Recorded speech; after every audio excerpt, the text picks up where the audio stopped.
Valley Club, there are a bunch of events going on right now in Raid Shadow Legends that you don't want to miss, all in relation to a free legendary that you get for a calendar login. We also got a brand new promo code for a free legendary. We talk about that and a bunch more. And if you're ready for it, Valley Club, you know what to do. Find that like button and let's go smash it. And welcome back to the ValleyFlyin Raid channel. I am ValleyFlyin. I hope you're having an excellent day. I hope you're enjoying all the events that are going on right now in Raid Shadow Legends. A bunch of free stuff that you get, all in relation to that calendar for Uugo Archer, another free legendary that you can get. We also have a brand new code for a free legendary. There's a bunch of changes that I want to discuss to that download link if you are a new player. But if you do get some value from this video, hit that like button, hit the subscribe button, ring the notification bell so you just know as soon as a brand new raid video goes up. We have at least 6 pieces of Raid Shadow Legends content every single week on this channel. But let's get into game, talk about all the huge events that's going on for existing players before we talk about all the new bonuses that new players can get. But this was going on yesterday. For some reason, I just forgot to mention it, but free gear removal. This is huge. Started yesterday and it's going on for a while, going on from April 21st, so yesterday, all the way to May 5th, so about 2 weeks. Free gear removal. Normally, you have to pay when you remove gear and you're switching out gear. Well, this is a perfect time if you want to switch out some of your combinations for your clan boss teams or one of your dungeon teams or one of maybe some higher level content that I'm not even on yet. It's a great time for that. Also, this event that's going on right now for Uugo Archer, the calendar event, still going on. And if you are logging in during this time, you will get Uugo Archer for free reviver that you get, which is it's a good thing. You might be missing some revivers, especially with the code change we have for new players, but you would miss some of these rewards, but you're not going to miss these fragments. So if you didn't log in on this day, you're still going to get this. If you didn't log in on this day, you'll still get these fragments. 50 fragments have been out there for Uugo Archer so far. There's going to be 50 more. You need 100 for that unlock. And if you miss some of these fragments, you're still going to be logging. You still be able to go back and get these. The other rewards you're not going to be able to get. So that is one legendary that you can get for free. New players, existing players, and to help you with Uugo Archer, there's this community event going on right now that we discussed yesterday. Pretty simple event, just doing some dungeon dives or ranking up your characters.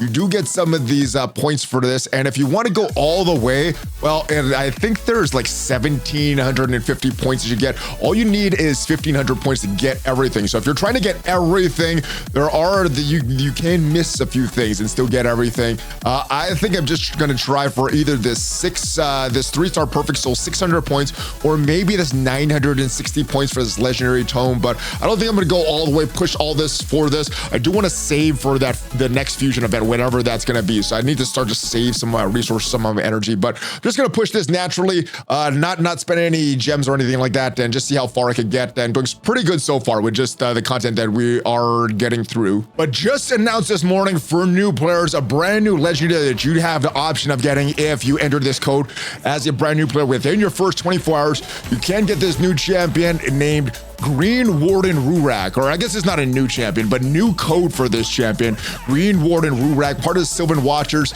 If we go towards the end of this video, we'll see the code there. It is right here, Tree Hugger. So if you enter this code as a brand new player, you can get this champion. And as a new player within your first 24 hours, you could enter one code, choose one champion.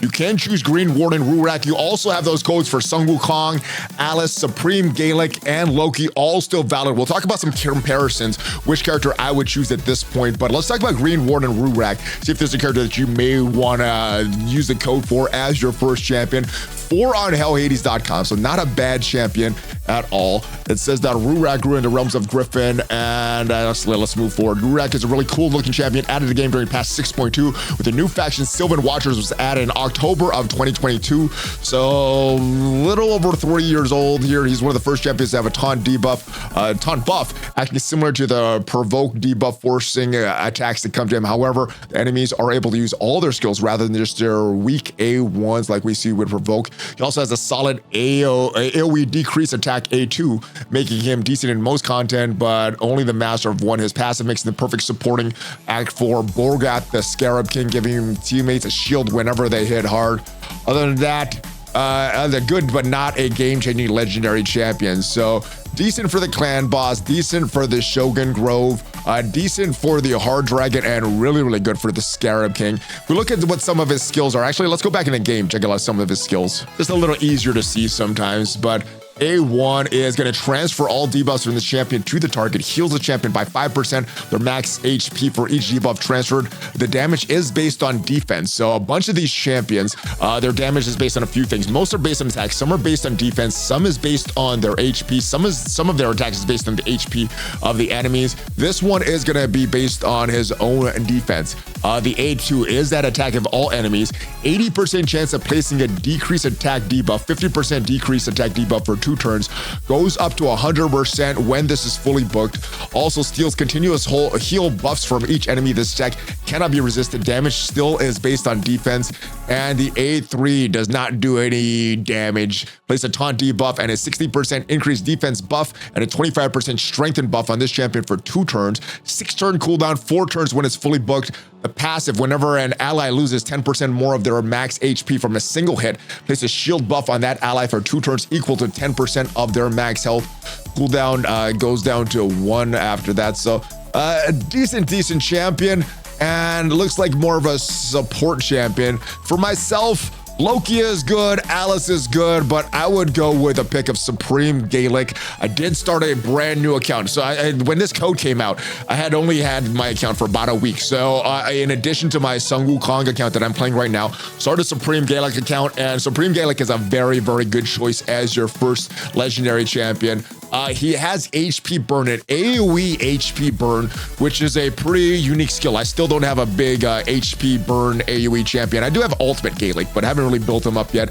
Doesn't do what Supreme Gaelic does. And if you're looking to just conquer a lot of that early game PvE content, Supreme Gaelic is going to really help you.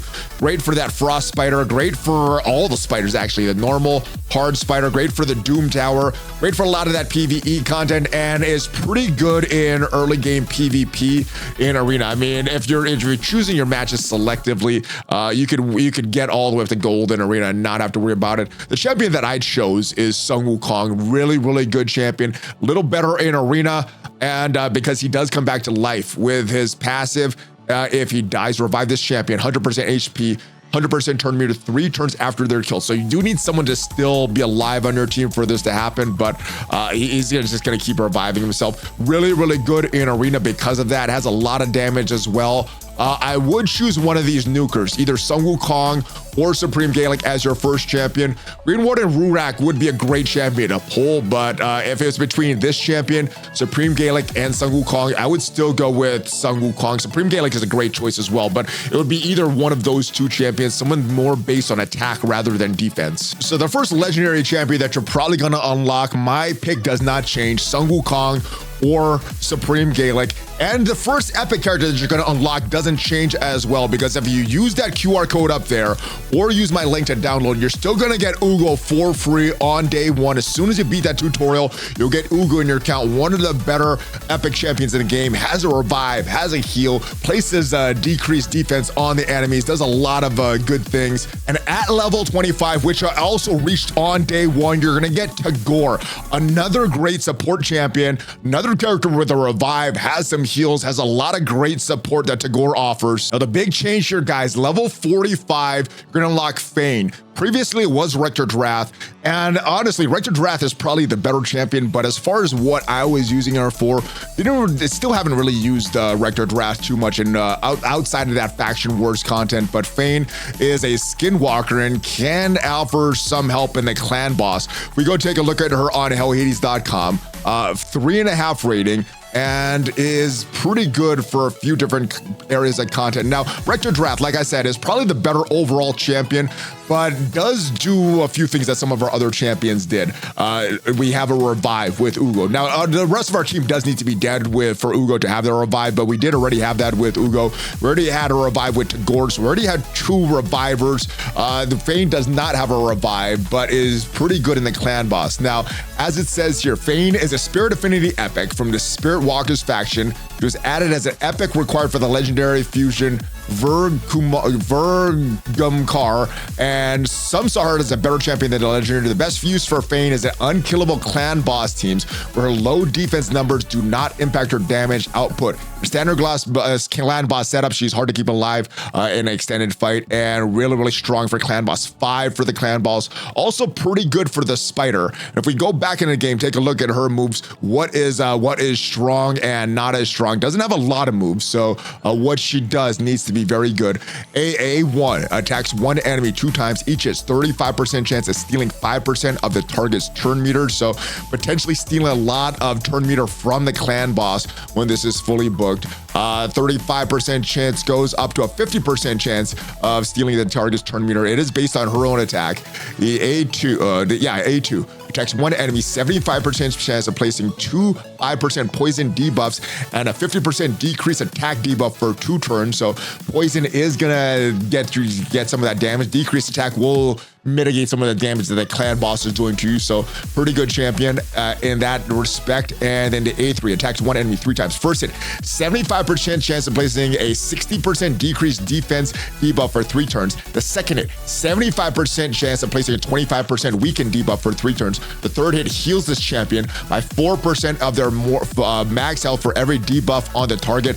Damage is also based on attacks. So I really like this moveset that Fayne offers here, and would go really well with some of the champions that already had, like Demethia. We did pull a man-eater for an unkillable team, so this would have probably served us a little better at level 45 when we reached this, because we were working on our clan boss team at the time, building up some other characters. I think she would have helped us a little more. You do need to have someone to keep her alive, but if you can, she will reduce the turn meter, reduce the damage that the clan boss gives you, so it's really helpful for that. And still at level 50, you will unlock Mausoleum Mage. Just took us about 40 days or so to unlock Mausoleum Mage. Haven't really built them up because I'm still working on other champions that we pulled during that time that I'm still building up, but really good champion here. Once we start to use him, removes all debuffs from all allies, heals ally by 10% of the champion's max health, heals each ally by a further 10% if 1 or more debuffs removed from that ally, fills the champion's turn meter by 15% if 2 or more debuffs are removed from that ally.